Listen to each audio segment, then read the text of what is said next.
Hello বন্ধুরা, আপনারা দেখছেন বাবলির রান্নাঘর। আর বাবলির রান্নাঘরে সবাইকে স্বাগতম। আজকে বাবলির রান্নাঘরে দুপুরের মেনু কি কি হয়েছে সেটাই তোমাদের দেখাচ্ছি।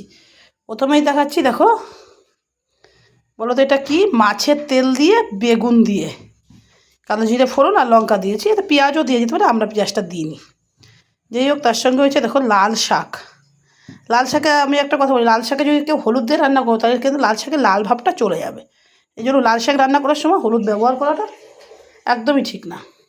এবার যে ব্যবহার করতে পারে তার নিজস্ব ব্যক্তিগত মতামত। আমি এটা করি না, তাই জন্য আমি তো আমার বন্ধুদের জানালাম। আর এদিকে রান্না করেছি দেখো রুই মাছ দিয়ে ফুলকপিদের শীতের সবজি ফুলকপি দিয়ে রুই মাছ দিয়ে আলু দিয়ে তরকারি করেছি।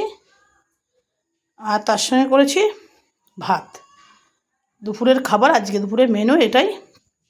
ভাত, ফুলকপি আলুর তরকারি, রুই মাছ দিয়ে, আর লাল শাক, আর মাছের তেল দিয়ে বেগুন দিয়ে, আর একটু একটু কালকের তরকারি রয়ে গেছে, সেটা তোমাদের দেখালাম না, দেখালাম আর বললাম না। ভিডিওটা ভালো লাগলে একটা লাইক করে দিও, চ্যানেলটি সাবস্ক্রাইব করে পাশে থাকো। দেখা হচ্ছে পরবর্তী ভিডিওতে। সবাই সুস্থ থাকবে, ভালো থাকবে। ধন্যবাদ।